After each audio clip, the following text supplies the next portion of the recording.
میں سمجھتا ہوں کہ ذمہ داری کا مظاہرہ کرنا چاہیے تاجر قیادت کو، اور رہنمائی کا فریضہ انجام دینا چاہیے، نہ کہ گمراہی پھیلائی جائے۔ تو تاجر بھائیوں، آپ 29 سپتمبر کے احتجاج کی مکمل تیاری کریں، اور میں آپ کو بڑے یقین سے کہہ رہا ہوں کہ جو بھی مذاکراتی عمل ہمارے تاجر بھائیوں نے کیا ہے، اس مذاکراتی عمل کو نتیجہ خیز اگر بنانا ہے تو وہ ایف بی آر کے کھوکھلے اعلانات کے نتیجے میں نتیجہ خیز نہیں ہوگا۔ اس کے لیے حکومت کو قانونی ایکشن لینا پڑے گا، اور جب تک قانونی ایکشن حکومت نہیں لے گی اور قانون کو نہیں بدلے گی، تب تک ہمارے مسائل جوں کے توں رہیں گے۔ تو مہربانی فرمائیں اور 29 سپتمبر کے احتجاج کی تیاری کریں۔ بسم اللہ الرحمن الرحیم۔ میرے عزیز تاجر بھائیوں، جیسا کہ آپ کے علم میں ہے، 29 ستمبر بروز بدھ ایف بی آر کا گھیراؤ اور احتجاج کرنے کے لیے ملک بھر سے تاجر برادری اسلام آباد آ رہی ہے۔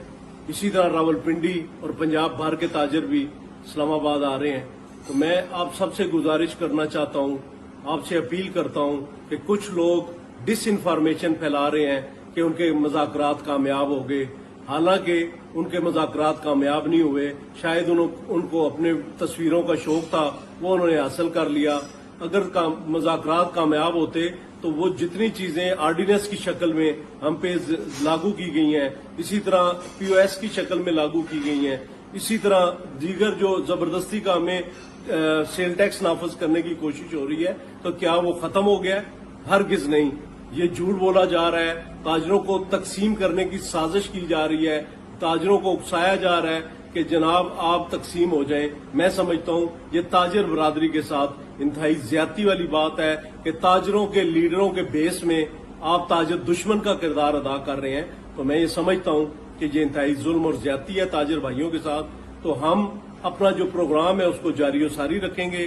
ہمارا پرامن احتجاج ہے 29 ستمبر بروز بدھ، ہم سب نے اکٹھا ہونا ہے، اور دن 3 بجے انشاءاللہ پھر تمام تاجر برادری سے یہ اپیل کرنا چاہتا ہوں کہ کسی کی ڈس انفارمیشن کا بالکل اس کے اوپر نہ جائیں، غلط جو وہ اعلانات کر رہے ہیں اس پہ نہ جائیں۔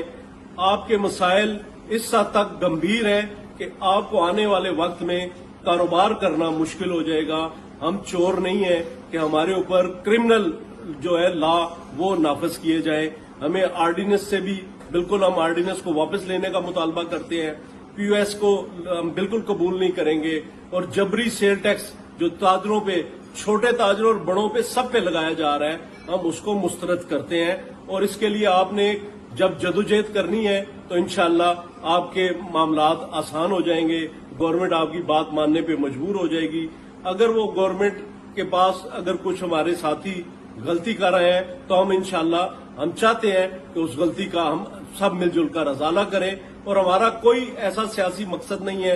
ہمارا مقصد صرف اور صرف تاجروں کی بھلائی ہے، تاجروں کے لیے آسانیاں پیدا کرنی ہے۔ ہم چاہتے ہیں کہ ایف بی آر کاروباری لوگوں کے لیے، چاہے وہ چھوٹے کاروباری ہیں یا بڑے کاروباری ہیں، ان کے لیے آسان ٹیکس اسکیم لائے۔ ہم ٹیکس پہلے بھی دیتے آئے ہیں، آئندہ بھی دینے کو تیار ہیں، اور ٹیکس ہر صورت پورا پاکستان دیتا ہے۔ تو ہم چاہتے ہیں کہ ایسے معاملات ہوں جس میں کاروباری لوگوں کو آسانیاں فراہم کی جائیں، نہ کہ ان کو اپنی دکانوں کے اندر۔ میرے عزیز تاجر بھائیوں، جیسا کہ آپ تمام بھائیوں کے علم میں ہے کہ 29 ستمبر کو پورے پاکستان سے تاجر اسلام آباد میں جمع ہو رہے ہیں اور ایف بی آر کا گھیراؤ کریں گے انشاءاللہ تعالی۔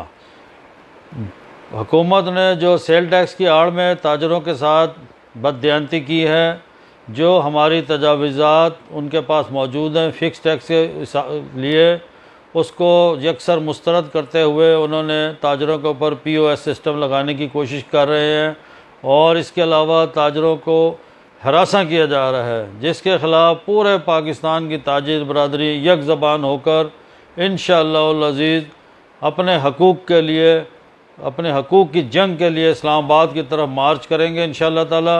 میری اپنے تمام راولپنڈی کی تاجر برادری سے اپیل ہے کہ اس آواز پر لبیک کہیں یہ ہماری بقا کا مسئلہ ہے۔ پہلے ہی کرونا وائرس نے 2 سال میں تاجروں کو بالکل تباہ و برباد کر دیا ہے۔ لہذا میں آپ تمام بھائیوں سے درخواست کرتا ہوں کہ ایک دن کے لیے مزید اپنا کاروبار کرونا کی وائرس کی نظر کرتے سمجھتے ہوئے اپنے حقوق کی جنگ کے لیے آپ سب نے ہمارے ساتھ مل کر اسلام آباد چلنا ہے۔ ٹائم اور اس کا اعلان آپ کو ہم کر دیں گے ایک دن پہلے۔ انشاءاللہ تعالی العزیز کامیابی ہمارے قدم چومے گی، اور ہمارے قائد اجمل بلوچ صاحب، ملک شاہد غفور پراچا صاحب، نعیم میر صاحب اور دیگر راولپنڈی کی تاجر تنظیموں کے نمائندے، صدر سے جناب ظفر قادری صاحب، خان مشتاق صاحب اور وسیم احمد مناز صاحب، منیر مغل صاحب، حسن مصطفیٰ صاحب، مبین احمد صاحب، ملک فاروق صاحب، چودھری فاروق صاحب اور دیگر کینٹ کی جتنی تاجر تنظیموں کے نمائندے ہیں، اجمل خان صاحب، سب نے سے میری اپیل ہے کہ سب اس دن صدر میں ہم نے یہاں جمع ہونا ہے، جی ٹی ایس کے اپنا میٹرو بس اسٹیشن کے پاس۔ یہاں سے یہ قافلہ انشاءاللہ تعالی العزیز روانہ ہوگا۔ باقی آپ کو تمام تفصیلات سے آپ کو آگاہ کر دیا جائے گا۔ میری ایک دفعہ پھر آپ سے اپیل ہے کہ اس مہم میں ہمارا ساتھ دیں۔ انشاءاللہ تعالی یہ ہمارے کاروبار کی بقا کا مسئلہ ہے۔ حکومت چاہتی ہے کہ یہ شٹر پاور بالکل بے بس ہو کر اپنے کاروبار بند کریں اور گھر جائیں، کیونکہ حکومت ہمیں اپنا دشمن سمجھتی ہے۔ وہ سمجھتی ہے کہ یہ شٹر پاور نواز شریف کی پارٹی ہے، حالانکہ اس سے بالکل مختلف وہ ہے کہ ہم لوگ سیاست سے ہٹ کر اپنا کاروبار کرتے ہیں۔ حکومت نے تمام